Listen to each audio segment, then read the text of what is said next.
Hi, I'm Father Frank Pavone, National Director of Priests for Life. Welcome to Pro-Life Straight Talk, where we discuss the truth about abortion with clarity and courage, no matter what the consequences. Today I want to talk to you about the urgent priority of abortion. Brothers and sisters, there are many life issues. In fact, as I've often said, an issue is an issue in the first place only if and insofar as it impacts human life. Otherwise, why would it be an issue at all? So one could make the case that every issue is a pro-life issue. But when we talk about the pro-life movement, when we talk about priests for life, we're talking about for life in a very specific context, addressing a very specific problem, which is that the youngest human beings on earth, the children in the first 9 months of life while they're still in their mother's womb, are the most unprotected, vulnerable human beings on the planet.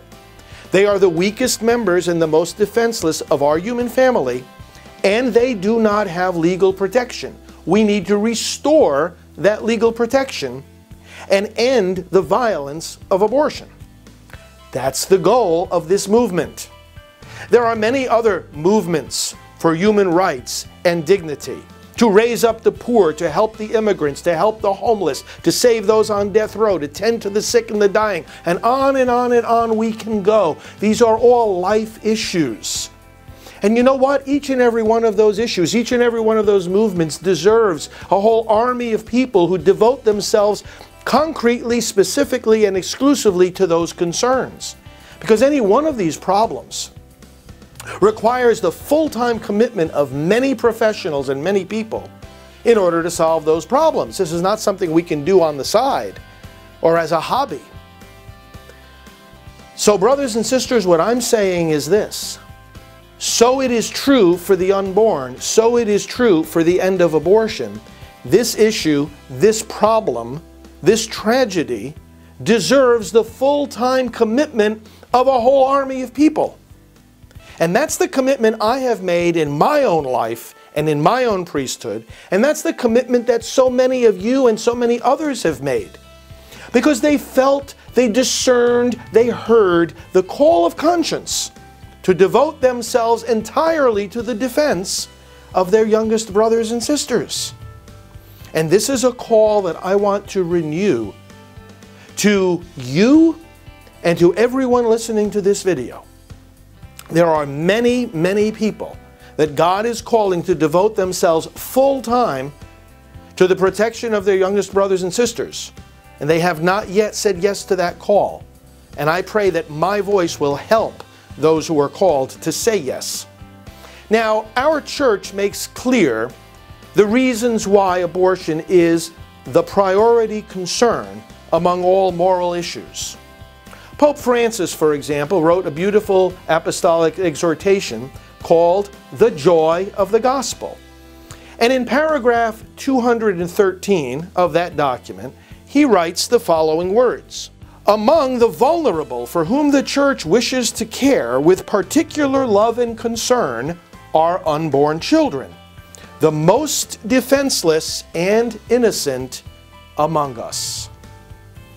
Now, this expression of Pope Francis, of course, is completely consistent with that of St. John Paul II in his encyclical, The Gospel of Life, issued in 1995. There he also speaks about the unborn as the most defenseless of all human beings and the most vulnerable.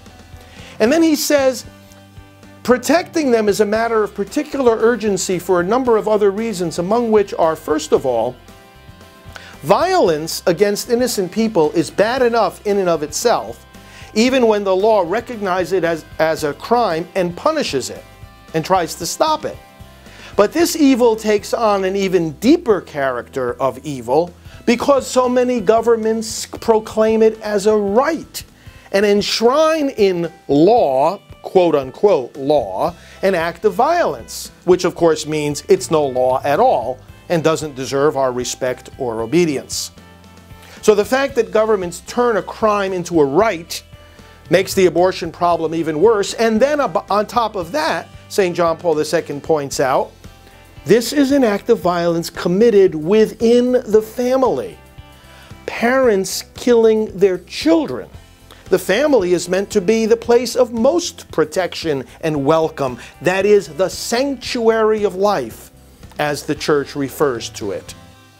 Brothers and sisters, I want to go a step further here. And that is to say that although the church is very clear about the priority of the abortion issue, we don't need to have church doctrine of any particular denomination tell us something that human reason itself affirms.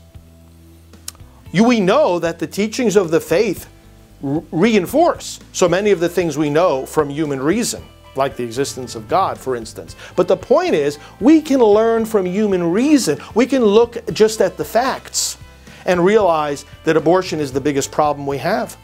It's the greatest act of violence. It is the one thing that is claiming more human victims than anything else. And in the next few episodes of Straight Talk, I want to talk to you about some of these other reasons why we can discern and conclude that this is the number one priority. But let me finish this episode simply by reissuing a call that I made just after 9/11.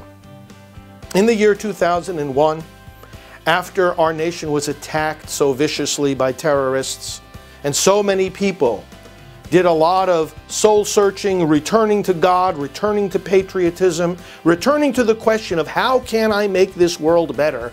How can I work for peace? I issued a call on EWTN in which I said to everyone listening to my voice that it is time to stop everything and devote ourselves completely to ending abortion. It is time for people to leave their professions and their careers, to take those skills that they have nurtured over the years and to devote them to the task of bringing an end to this holocaust of human children in our nation and in our world. And I want to renew that call today. Hundreds and hundreds of people responded to that call when I first gave it in 2001, and I want to repeat it today. It's time for us to rise up. It's time for us to see right before our eyes that we're living in the midst of a Holocaust, and that everyone, medical people and clergy, sociologists, psychologists, people who are architects and plumbers and computer specialists, no matter what your profession may be, you are needed in this pro-life effort. Pro-life, again, in a very specific sense, that we have to protect the right to life of the smallest and youngest children. I have made this permanent commitment to be totally devoted to an end of abortion. So many of my colleagues in this movement have done the same. So many of you have done the same as I have met across this country and around this world. Will you join me today in this effort, in this response, in this greatest of all human rights struggles? I pray you will say yes, and we'll continue to reflect on this important call to give number one attention and priority to ending abortion as we continue with Pro-Life Straight Talk. See you next time, and God bless you.